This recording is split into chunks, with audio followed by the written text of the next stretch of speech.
Assalamualaikum warahmatullahi wabarakatuh. Perkenalkan, nama saya Munafatin Nur Azizah, NIM 206190101 dari jurusan Manajemen Pendidikan Islam kelas C.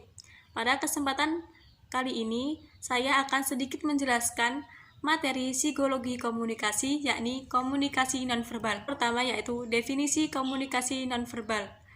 Konsep komunikasi nonverbal yakni pesan nonverbal secara sederhana dapat kita maknai sebagai semua isyarat yang bukan berupa kata-kata.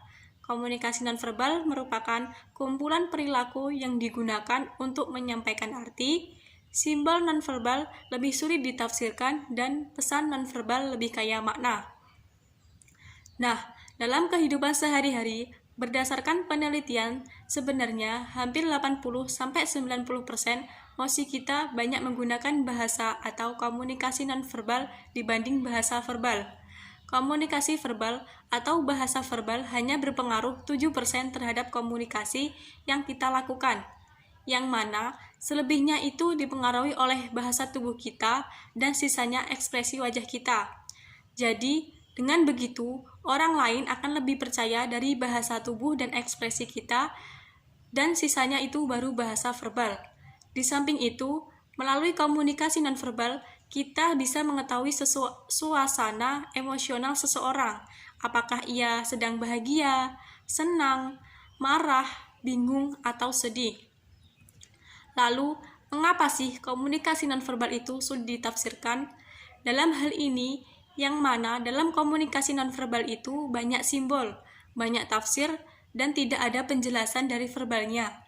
Misalnya nih, saat kita melihat iklan produk kecantikan, yang mana iklan tersebut menunjukkan putih, bersih, cantik, dan sebagainya. Dengan produk kecantikan tersebut, nonverbalnya menunjukkan bahwa produk tersebut adalah produk kecantikan yang akan memutihkan kulit. Namun, bisa juga dimaknai oleh orang lain, produk tersebut hanya bisa berlaku untuk orang yang sudah putih saja. Jadi, dengan contoh di atas, menunjukkan bahwa komunikasi nonverbal itu kaya makna, sulit ditafsirkan jika tidak dijelaskan dengan bahasa verbal. Pembahasan yang selanjutnya yaitu fungsi perilaku komunikasi nonverbal. Mengapa sih harus ada nonverbal selain dikatakan paling berpengaruh dalam kehidupan sehari-hari? Fungsi perilaku komunikasi nonverbal ada 5, yakni yang pertama, repetisi. Maksudnya yakni perilaku nonverbal dapat mengulangi perilaku verbal. Contohnya nih, jika kita berkata jangan berisik ya, namun tidak ada yang mendengarkan, atau kita sudah bilang jangan berisik, namun beberapa menit kemudian audien atau anak-anak di dalam ruangan masih berisik. Dengan perilaku tersebut, maka kita akan mengulangi dengan perilaku verbal, yakni dengan mengacungkan tangan pada bibir seperti ini. Fungsi yang kedua yaitu aksentuasi. Maksudnya yakni memperteguh, menekankan, atau melengkapi perilaku verbal. Dalam fungsi kedua ini perlu kita ketahui bahwa nada bicara kita ini termasuk juga bagian dari komunikasi nonverbal. Misalnya nih, ketika saya tidak suka kamu mengulangi kesalahan ini, tentu saja nada bicara saya tidak sedatar itu, tapi nada bicara saya seharusnya meninggi karena itu akan menekankan bahwa saya tidak suka jika kamu mengulangi kesalahan yang sama, seperti itu. Fungsi yang ketiga yaitu substitusi, maksudnya perilaku nonverbal dapat menggantikan perilaku verbal.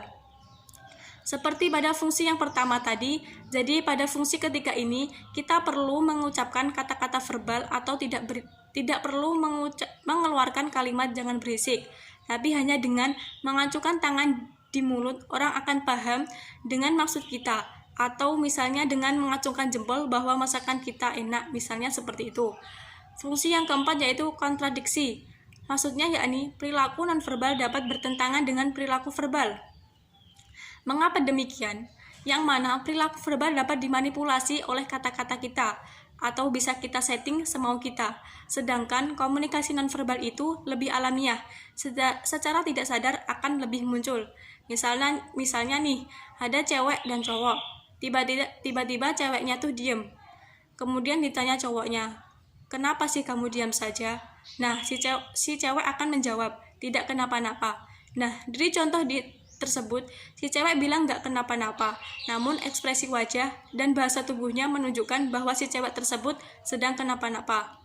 Nah, itu dia yang dikatakan bahwa perilaku nonverbal dapat bertentangan dengan perilaku verbal.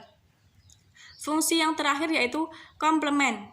Maksudnya yakni perilaku nonverbal dapat meregulasi perilaku verbal. Misalnya nih, saat kuliah berakhir, Anda melihat jam tangan 2, 3, 4, bahkan sampai 5 kali, sehingga dosen segera menutup kuliahnya. Pembahasan yang ketiga yaitu jenis komunikasi nonverbal. Jenis komunikasi nonverbal ada 6. Yang pertama yaitu ekspresi wajah. Ekspresi wajah merupakan jenis komunikasi nonverbal yang paling umum digunakan.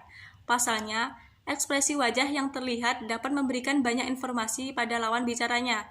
Contohnya saja senyuman atau ekspresi cemberut dapat memberikan informasi yang cukup banyak dari lawan bicara.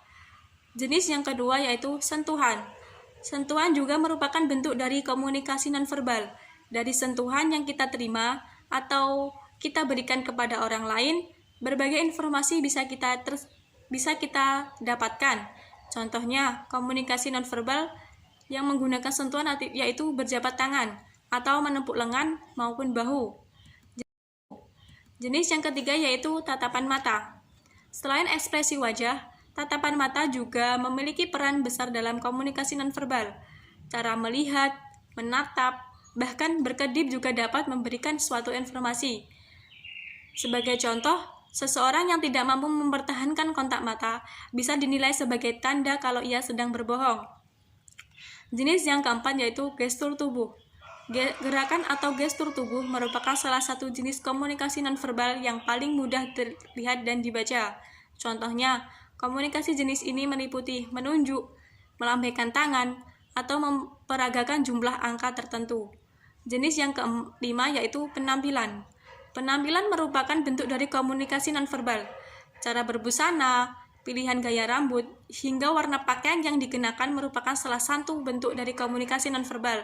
Pasalnya, penampilan dapat menentukan reaksi, interpretasi, hingga penilaian kita terhadap orang lain. Begitu juga sebaliknya. Jenis yang keenam yaitu artefak, yakni suatu benda, objek, atau gambar juga bisa dijadikan sebagai alat untuk berkomunikasi secara nonverbal. Contoh bentuk komunikasi ini adalah saat kita memasang foto profil atau mengunggah foto tertentu di media sosial. Pembahasan yang keempat yaitu tujuan komunikasi nonverbal. Dalam tujuan komunikasi nonverbal terdapat dua tujuan. Yang pertama yaitu memperhatikan dan mempelajari bahasa tubuh orang lain. Maksudnya, bagaimana kita menerjemahkan, menafsirkan perilaku nonverbal orang lain, sehingga komunikasinya yang kita dapat bersifat positif. Di samping itu, komunikasi nonverbal itu ditunjukkan dari alam bawah sadar kita. Misalnya hati kita. Jika senang dengan orang, ekspresi kita tidak bisa bohong jika memang senang dengan orang tersebut. Tujuan yang kedua yaitu membangun hubungan melalui bahasa tubuh. Maksudnya, dalam tujuan ini merupakan yang paling penting di mana simbol nonverbal ini yang paling kuat dari bahasa tubuh kita, dan bahasa tubuhlah yang paling berpengaruh sehingga bagaimana menjalin hubungan interpersonal semakin baik ketika melibatkan bahasa tubuh yang baik tersebut. Sekian materi yang dapat saya sampaikan, semoga bermanfaat. Syukran limusyadaratikum wa ilal liqa. Wassalamualaikum warahmatullahi wabarakatuh.